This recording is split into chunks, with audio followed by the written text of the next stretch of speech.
I worked with these organizations that invest so much money and time to figure out how to retain and attract high performers to their work environments. And then they got there, they just didn't know how to keep them.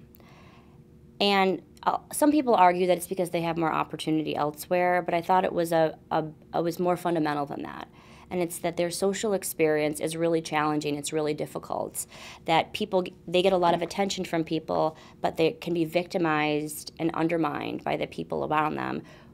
And that is more problematic given the fact that nowadays we really need to work and interact all the time with one another, and that only kind of fosters this social comparison that can be really harmful to the people around a high performer, and they're more likely to react to.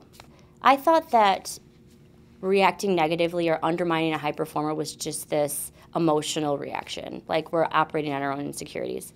But we found that it was actually more like of a strategic mistreatment, that people in a calculated way, like controlling for any remote emotional reaction, were, effortfully engaging in these behaviors.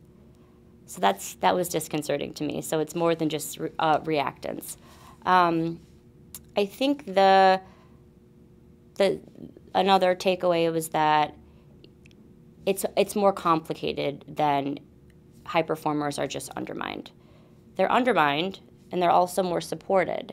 It's this paradox, right? They just draw more attention, but that in itself can be problematic, to have positive and negative interactions with the same source. It creates a lot of uncertainty and stress for a high performer. So I think there's really three audiences that could potentially benefit. So one, managers themselves, right? These are the people who make staffing decisions.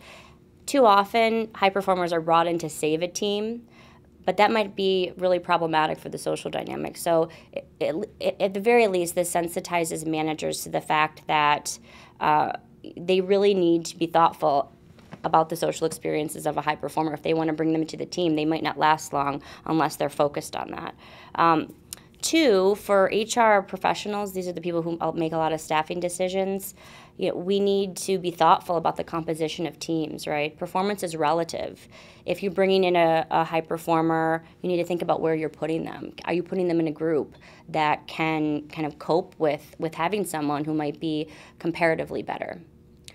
And then finally, third, I think there are some implications for the high performer themselves, right? So if you have this awareness, if you understand that you might be more likely to be vilified or viewed as threatening, one, that can equip you with hopefully a little bit more resilience.